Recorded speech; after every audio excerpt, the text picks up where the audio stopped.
the reader is usually a busy man. So being brief, therefore, is a courtesy to him. Of course, him referring to the reader. So for him, for he can get the essence of your thinking in compressed form. So being brief is a good thing. So being brief would, of course, shall we say, include the following. He has to, as the part of his job. Of course, he reads your report because it's part of his job. He's looking for some vital information. Thus, he would prefer to have the message handled to him in a well-wrapped, easy to handle. So it's brevity because, you know, it's a part of a reader's job to read something. He don't have much time, and of course, since he's reading that information to find the specific fact, then the reader is expecting that he would find that information with just one glimpse. So that's, in that way, we should consider that brevity in everything, in every technical writing we do. Another would be coherence, is the logical togetherness of a material. So sentences, paragraphs, and groups of paragraphs hold together by means of appropriate transitional devices which you, the writer, use in the composition. In this way, the reader is able to see the clear passage of thoughts from one point to another, a situation which leads the reader's better understanding to the report. So that's it. So we should have the logical togetherness of the material. So in other words, one part of a material should be logically together or logically of the same thought of another part, in a way that one part should not disprove another part. Shall we say, one paragraph, one sentence should be in harmony, so that, or shall we say, all the words and sentences within a technical report should be in harmony with each other. And of course, the next one will be confidence. It's the modest sureness on the part of the report. So it's not, confidence is all about when you finish your last page of your report, you are an authority, knowing more about your subject thus than anyone else about that time. You have spent months of compiling, of course, you have spent months of compiling information and trying to put it into one report. So therefore, there is no reason for the frequent use of perhaps and maybe. So if you would try to look into our work, we should avoid using unconfident words, or shall we say unsure words, such as maybe, perhaps, since it would affect the confidence of the writing, or shall we say it will also affect the confidence of your reader towards your work. And then of course we would also consider dignity. There is dignity in the technical profession, thus the advice to write the way you speak does not apply.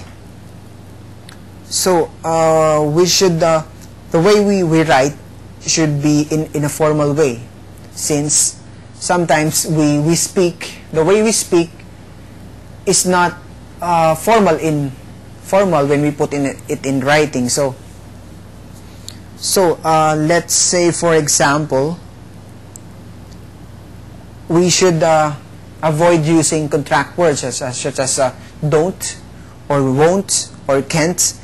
We should rather say do not, cannot, and would not, because as that would be more formal in a way in presenting, and doing such would of course display dignity on the part of the technical profession, on yourself as a writer. Next would be emphasis. A report shows emphasis discriminates between the main point and subordinate. So emphasis would be putting or emphasizing on the right part. For example, of course, on reporting we have the main subject, the subtopic, an enumeration. So emphasis should be given. That's why we use margins and bullets. For example, we use, for example, if you could see my PowerPoint. emphasis is given, since as you can see here, this is the main topic, or should we say the main subtopic of our webcast today.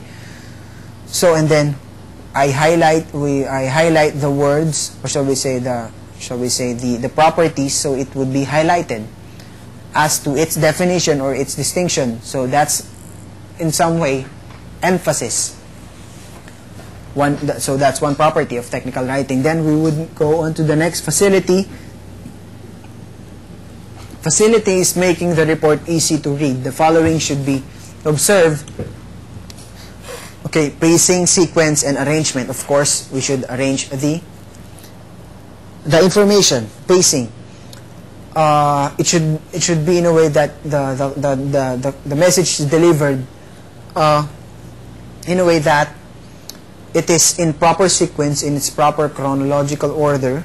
Of course, if you're doing a study about, for example, the study about the growth, or shall we say the growth of a larva, or shall we say the growth of a caterpillar, or the transformation of a caterpillar to a butterfly, of course you would try to state that in the proper sequence. You should not, it would not be, you would discuss first about the butterfly, and then go back on being a caterpillar, and then of course it would be on the proper sequence. Next would be honesty. Honesty in writing is chiefly acknowledging the use of other people's information. So on my part, honesty, as this is technical per se, PowerPoint presentation is a form of technical writing. So simply by acknowledging, so I do acknowledge that the things that you see on this PowerPoint is mostly quoted, or shall we say, I took it from a book, from one of our references, from entitled Technical Writing by Vicente, Soria, Mogol, and Sumanga. So it's honesty in a way. So if we quote or we take some information from a certain source, it is important that we acknowledge it by use of footnotes or by way of quotation. For example, you would put footnotes, or sometimes some writers would immediately put it on the writing. Would say they would put a quote said by. They would put the book and the author's name right after the text, or mostly technical writers would use footnotes. And of course, illustration. Illustration material refers to graphic aids. Graphic aids which are used to support and clarify text and summarize complex data. So these are graphs, pictures, tables, or graph, or everything within that context. And of course, judgment. Of course, judicious weighing of, judicious will be the wise weighing of evidence, as is important for the court of law, as important in the court of law, and the principles are the same for the both.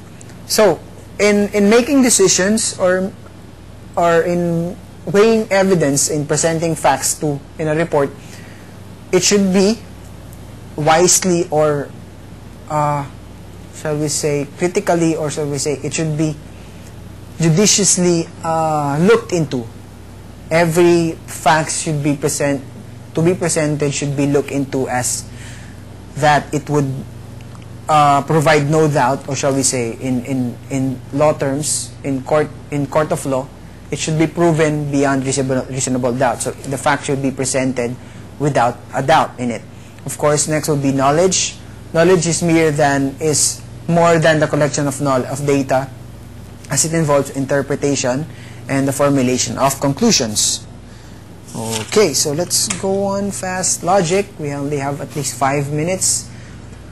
Logic is thinking straight and chiefly a process of clarification, putting things in their proper places. Okay, so mechanical neatness involves putting the report in perfect shape, neatly typed and margined, and well margined, of course. I just put in your portal, so you could just check in there. I'm working on your portal and trying to finish it by this day. As I've said, last week my computer was busted. My computer at home was busted, so I took a hard time. I'm having a hard time of finishing my requirements for you guys. So I do apologize for the delay, but I took an off. Actually, I'm just working part-time here, so I